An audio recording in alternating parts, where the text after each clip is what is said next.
શું અરવલ્લીના પશુપાલકો સાથે અન્યાય થઈ રહ્યો છે? રોજના હજારો લીટર દૂધનું શું થશે? જાણો આ ચોંકાવનારી હકીકત. અરવલ્લી જિલ્લાના બાયડ તાલુકાના ડેમાઈ પંથકમાં પશુપાલકો ભારે મુશ્કેલીમાં મુકાયા છે. દૈનિક 5000 લીટરથી વધુ દૂધ ભરતા પશુપાલકોનું દૂધ અમૂલ ફેડરેશન દ્વારા અચાનક બંધ કરી દેવામાં આવતા છેલ્લા 20 દિવસથી ભારે આર્થિક નુકસાન વેઠવાનો વારો આવ્યો છે. સાબર ડેરી કરતા પ્રતિ લીટરે 2 રૂપિયા વધુ ભાવ મળતા હોવાથી ખેડા જિલ્લામાં દૂધ ભરાવતા પશુપાલકો હવે મુશ્કેલીમાં મુકાયા છે. આ મુદ્દે બાયડના ધારાસભ્ય ધવલસિંહ ઝાલાની અધ્યક્ષતામાં મહત્વની બેઠક યોજાઈ હતી, જેમાં પશુપાલકોએ સાબર ડેરીમાં યોગ્ય અને સારા ભાવથી દૂધ સ્વીકારવાની માંગ ઉઠાવી છે. હવે જોવાનું એ રહેશે કે પશુપાલકોની આ વેદનાનો ઉકેલ ક્યારે આવે છે. ફેડરેશન દ્વારા એક નિર્ણય લેવામાં આવ્યો છે કે ભાઈ તમામ જગ્યાએ જિલ્લામાં જે જગ્યાએ જિલ્લામાં ડેરી છે ને એ જગ્યાએ ગ્રાહકો દૂધ ભરશે. આ પ્રકારની મૌખિક સૂચના બાદ આજે આખા ગુજરાતમાં જ્યાં જ્યાં જેની નજીક પડતી હતી તે ડેરીમાં દૂધ ભરતા હતા અને આજે પશુપાલકો હેરાન છે. એવા સંજોગોની અંદર ફેડરેશનને વિનંતી કરવાની કે ભાઈ તમે જે પશુપાલકોને ધારો કે ખેડામાં દૂધ ભરે છે, ધારો કે અમારા ડેમાઈની આજુબાજુના 10 મોવાળા અને 5000 લીટર દૂધ એક ટંકનું ભરાય અને 5000 લીટર દૂધ ત્યાં ભરતા હતા. છેલ્લા 5 વર્ષ કોક 10 વર્ષથી ભરતા હતા. એવાનું તાત્કાલિક ધોરણ પર બંધ કર્યું. છેલ્લા 22 દિવસથી આ પશુપાલકો હેરાન છે. મારી આ ફેડરેશનને વિનંતી છે કે ભાઈ તમે જેને જે ગ્રાહકને લોકશાહી છે ને, લોકશાહીની અંદર પશુપાલકને જ્યાં ઈચ્છા હોય ત્યાં દૂધ ભરે, પશુપાલકને જ્યાં ફાવટ આવતી હોય ત્યાં દૂધ ભરે. અને આવા લોકશાહીની અંદર આપણે પશુપાલકોને દૂધ ભરતા રોકીએ હું મારી દ્રષ્ટિથી યોગ્ય માનતો નથી.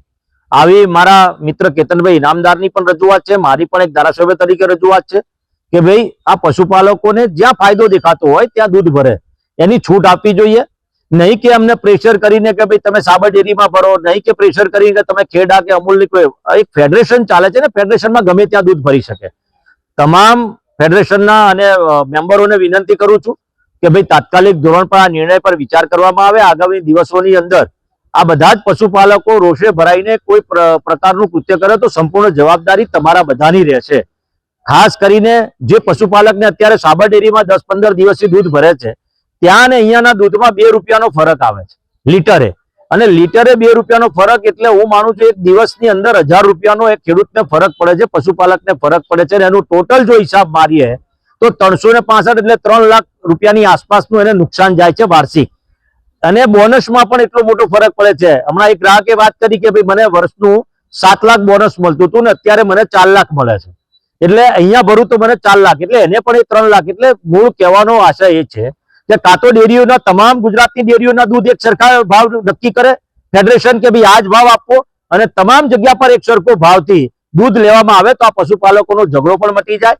અને જે પશુપાલકને જ્યાં દૂધ ભરવું હોય ત્યાં મારે મોવડી મંડળને અને ડેરી અમૂલ ફેડરેશનના ચેરમેન અને મંડળને વિનંતી છે કે આ પશુપાલકોને છૂટ આપવામાં આવે અને આના માટે સારા વિચાર કરીને પશુપાલકોના ફાયદાના હિતની અંદર વિચાર કરવામાં આવે, નહીં કે પોતાના અંગત હિત માટે.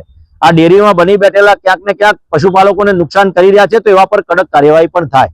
આ મારા સરકારને પણ હું રૂબરૂમાં ચર્ચા કરી છે, જીતુભાઈ સાહેબને પણ વાત કરી છે, એ પણ વિચાર કરવાના છે. અને આની મારી વિનંતી છે 2 હાથ જોડીને કે પશુપાલકોને જ્યાં દૂધ ભરવું હોય ત્યાં ભરવાની છૂટ આપવામાં આવે. રાવલ ગણપતસિંહ હર્ષદ કુમાર, ગામ ડેમાઈ, તાલુકો બાયડ, જિલ્લો અરવલ્લી. હું એક પશુપાલક છું. કાવટ મંડળીમાં ઘણા સમયથી ચાલુ હતું. ત્યાંનો ભાવ સારો છે તો પોસાતું હતું દૂધ અમે ત્યાં ખેડા જિલ્લામાં પહેલા ભરતા હતા. મહિલા મંડળી મોતીપુરા તો બંધ કર્યું ફેડરેશન. તો એવું કે અમારી મૌખિક અમને કહ્યું છે, કોઈ પરિપત્ર આપ્યો નથી. એમ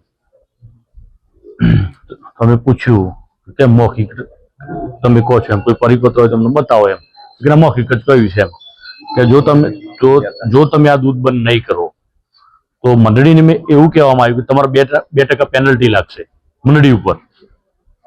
આવું તો ના સુપરવાઇઝરોએ રજૂઆત કરી મંડળીમાં આવીને.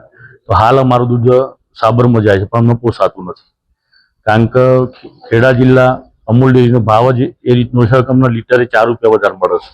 તો આજે મારું દૂધ પર ડે 150 લીટર થાય છે તો મને 401 રૂપિયાનો ફાયદો થાય, બરોબર છે. એ મારા લોસ છે. એટલે દિવસના 400 રૂપિયા, મહિનાના 12,000 રૂપિયા થયા.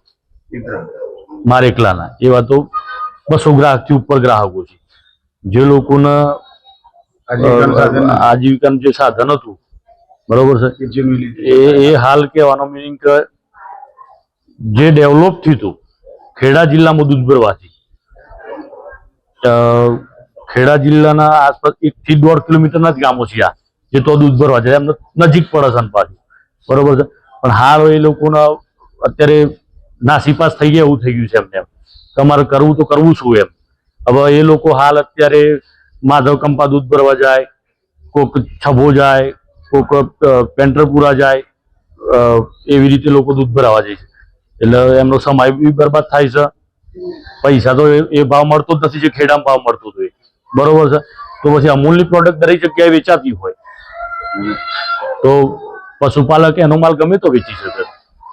ફેડરેશને ભલે નક્કી કર્યું હોય તો ફેડરેશને નક્કી કર્યું, ફેડરેશન દરેક સંઘનો દૂધસાગર ડેરી છે, સાબર ડેરી છે, બનાસ ડેરી છે, ટોટલી ભાવ એક હરખો રહે ને. ફેડરેશન જો નક્કી કરતું હોય તો કેમ અમૂલનો ભાવ વધારે છે, સાબરનો ઓછો છે, એ રીતનું ના હોય ને, એમ દરેક ભાવ સરખો જ હોય એમ. તો આ બધા જે પશુપાલકો હાલ અત્યારે ભેગા થયેલા છે એ તમામ લોકોના ખેડા જિલ્લાની અંદર દૂધ ભરવું છે ને હાલ પૂરતું ચાલુ કરો, બરોબર છે.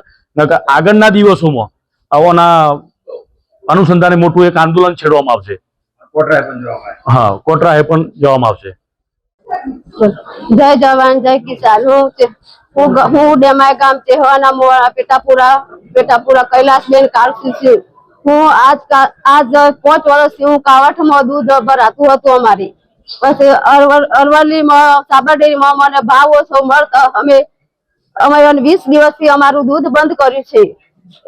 એટલા માટે મને ખોણ મળ કે દોણમાં મને પોહાતું નહીં સાહેબ. એટલે અમારે દૂધ ભરવું નથી સાબર ડેરીમાં. અમને ભાવ ઓછો, અમારે અમૂલ ડેરીમાં તો દૂધ ભરવું છે.